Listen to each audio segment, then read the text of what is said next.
Hey guys, Mr. Nyland. We're going to try to do a library skills lesson. This will be interesting. I'm going to record it and I'm going to show you some things. I won't be able to do my usual PowerPoints and some things like that. Obviously, I won't be able to throw a parade to you, but we'll do the best we can, okay? I'm going to show you several things in writing, and I'm going to urge you to stop, pause, and write some things down, because there are going to be some URLs from websites, and you're not going to be able to remember in the time I have it up there, but I'll hold it up there, and in those moments, pause the video, write down the websites and so on, and write down some of the information. Okay, so today we're going to talk about spoof websites. And spoof websites are fake websites that try to look as real as possible, and they fool a lot of people. Now, the one we always talk about, we've talked about before, is Dog Island, and that's going to be on the list. But there's other ones as well, and I'm going to try to teach you some ways to see if you can discover the spoof websites and not get caught up in them, because some of them are just for fun and some of them are there to try to steal from you or to get your information and things like that. Now, I'm going to be using some of the terms we've gone over, like URL and things like that, so I'm hoping you'll just stay with me. I'm really glad we went through this vocabulary, because you should know a lot of the terms I'm going to use. Okay, so first of all, before we start, we're going to continue Word of the Week. The word of the week this week is glaring. And glaring is giving or reflecting strong light or very obvious. So glaring is like when you get a really bright light shining in your face and you go, wow, that's really glaring. Like if you ever stopped in front of a car and the headlights got you in the face. Ooh, those lights are glaring. The other way is if something is really obvious, like if someone asked you to do a math problem that was 10 plus 2 and you said 94. Now that sounds kind of funny, but sometimes if you don't know math, that happens, but that would be called a glaring mistake. A really, really obvious mistake. It's glaring. So that's word of the week. And C1 means coronavirus 1. It's our lockdown or whatever, our go home list, so we're going to treat them a little bit differently. Now for spoof websites, there's a couple ways.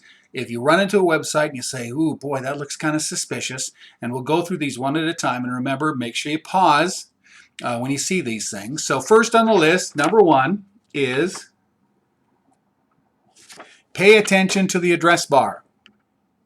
Okay, the address bar right at the top of your web page, that very first slot where the website address goes, you want to watch that and see what appears there. Okay, because one of the things that appears there is you might see that HTTP at the upper left corner, and I think I've taught you that that S on there means it's secure. But a lot of times there won't be an S. Now that doesn't mean the website isn't any good. That means it just isn't secure. It doesn't have one of those safety pieces of software on it. So watch for that. Watch for the S. And then watch for the name that's in there. Okay? Number 2, check the domain name. The domain name is like the top level domain, like .com or .net. Remember the ones you can trust? Quick quiz. Which are the 2 you can trust the most? That's right. .edu and .gov. .coms you've got to be careful of, and then you get into those other mystery ones, right? So right when you see those top level domains, that's a way to tell. Also, look at the name that's in there, okay? Because like, for example, if it says www, let's say it's www.microsoft.com. You know that's from Microsoft. There's not a lot of extra stuff in there. There's not some different weird stuff you don't understand. But what if it said www.h97-_647 / Microsoft Security / Kevin Nelson? Okay? That sounds weird, but that's how a lot of them look, the ones that aren't correct. So the ones that are correct will be pretty obvious and be pretty plain. The ones that are incorrect, they'll try to throw like a word in there that makes it look official, but it's not really very official, right? It's the kind of website that you don't want to go to. Okay, next, number 3. Look at the domain age and some of the other information in the domain. Now I've included a URL just below number 3, and I want you to pause it and write this down.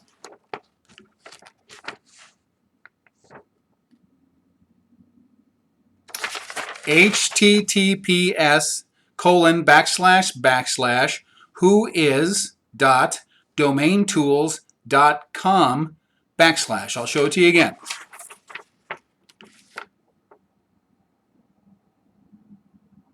Okay, that's a website. It's a very simple website. I've checked it out, and what you can do there is there just has a search box when you go there, and when you go there, it basically lets you type in a URL or website address, and it gives you the whole history of the website address.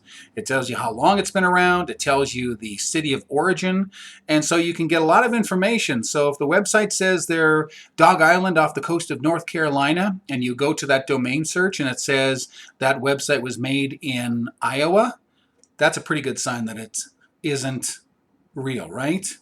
Okay, also you can look how old it is. If it was just made, that's a bad sign, right? If it's been around a long time, you can trust it a little more. Okay, so go to that website and look for the domain age and the other information.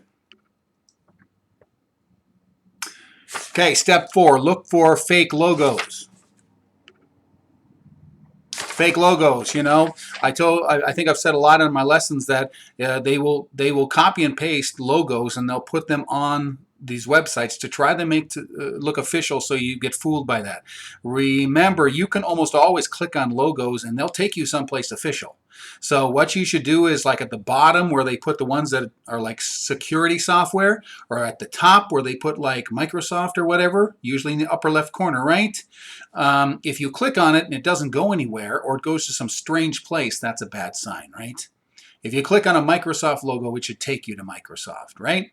Okay, awesome. Number 5, watch for poor grammar and spelling. A lot of these spoof websites are put up in a hurry, and a lot of them are put up in other countries where people don't maybe speak English as well as they should or could, and so they throw them together, and then you'll see letters that aren't capitalized that should be. They use the wrong words. They spell things wrong. Look for those. Those are signs that that could be a fake website. Okay? Number 6,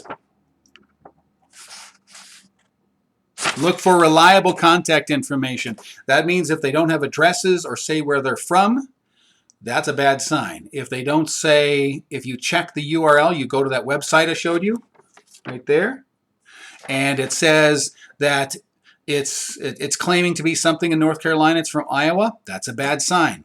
Okay, if you have a link that says contact the owner of the website and it doesn't work, or it takes you someplace strange, or it redirects you back into the website, that's a bad sign. Okay, so see if you can get contact information. If there isn't contact information, don't trust the site. It's probably fake. If it redirects you and sends you someplace weird, don't trust the site. If it tries to sell you something, don't trust the site. Okay, so once again, here are your 6 little steps. Those are some of the best things you can do for spoof websites. Now, I'm going to show you another list. This is another one that you should probably pause on. And then you can go to some of these websites, and I'll kind of just try to put it up there and give you a chance to pause and write them down. Not going to be able to hold it up for there for a long time, but you should be able to write them down if you pause. So here are some spoof websites for you to check out.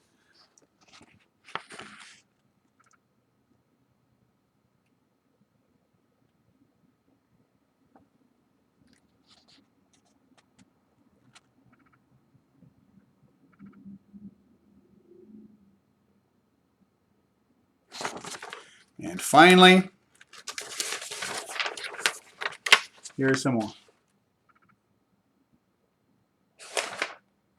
Whoop, sorry, showed you the wrong list. There we go.